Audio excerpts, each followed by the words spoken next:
ಜಾತಿ ಗಣತಿ ಊಹಾಪೋಹಗಳಿಗೆ ಜಯಪ್ರಕಾಶ್ ಹೆಗಡೆ ಸ್ಪಷ್ಟನೆಯನ್ನು ಕೊಟ್ಟಿದ್ದಾರೆ. ಜಾತಿ ಗಣತಿಯಲ್ಲಿ ಏನಿದೆ ಯಾರಿಗೂ ಗೊತ್ತಿಲ್ಲ. ಈ ಜಾತಿ ಗಣತಿ ವರದಿ ಬಗ್ಗೆ ಊಹಾಪೋಹಗಳ ಬಗ್ಗೆ ಜಯಪ್ರಕಾಶ್ ಹೆಗಡೆ ಸ್ಪಷ್ಟನೆಯನ್ನು ಕೊಟ್ಟಿದ್ದಾರೆ. ಈಗ ಜಾತಿ ಗಣತಿಯಲ್ಲಿ ಏನಿದೆ ಅದೇನಾದರೂ ಯಾರಿಗಾದ್ರೂ ಗೊತ್ತಿದೆಯಾ? ಯಾರಿಗೂ ಗೊತ್ತಿಲ್ಲ.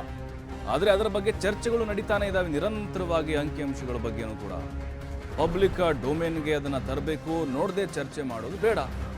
ಜಾತಿ ಗಣತಿಯಿಂದ ಯಾವ ಸಮುದಾಯಕ್ಕೂ ತೊಂದರೆ ಇಲ್ಲ ಅಂತ ಹೆಗಡೆ ಅಭಯವನ್ನ ವ್ಯಕ್ತಪಡಿಸಿದ್ದಾರೆ. ಅಂದರೆ ಊಹಾಪೋಹಗಳು, ಈಗ ಆ ಸಮುದಾಯ ಇಷ್ಟು ಕೊಟ್ಟಿದೆ ಅಂತೆ, ಇವರು ಜಾಸ್ತಿ ಇದ್ರಂತೆ, ಕಡಿಮೆ ಮಾಡಿದ್ರಂತೆ, ಈ ರೀತಿ ಚರ್ಚೆಗಳು ನಿರಂತರವಾಗಿ ಸಾಮಾಜಿಕ ವಲಯದಲ್ಲಿ ನಡೀತಾನೆ ಇದ್ದಾವೆ. ಸೋಷಿಯಲ್ ಮೀಡಿಯಾದಲ್ಲೂ ಕೂಡ ಚರ್ಚೆ ಆಗ್ತಾ ಇದೆ. ಈಗ ಅದಕ್ಕೆ ಸ್ಪಷ್ಟನೆ ಕೊಟ್ಟಿದ್ದಾರೆ.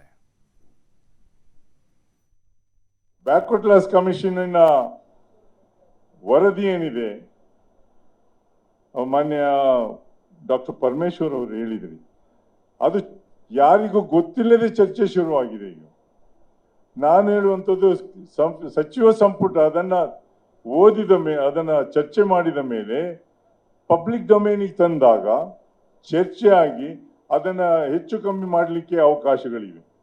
ಅದಕ್ಕೋಸ್ಕರ ಯಾರು ಅದರ ಬಗ್ಗೆ ನೋಡದೆ ಚರ್ಚೆಯನ್ನು ಮಾಡೋದು ಬೇಡ.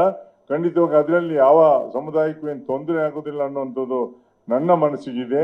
ಅದರಿಂದ ಮುಂದಿನ ದಿನಗಳಲ್ಲಿ ಬದಲಾವಣೆ ತರಬೇಕಾದ್ರೆ ಇಂಥ ಒಂದು ವರದಿ ಬೇಕಾಗ್ತದೆ ಅನ್ನುವಂಥದ್ದು.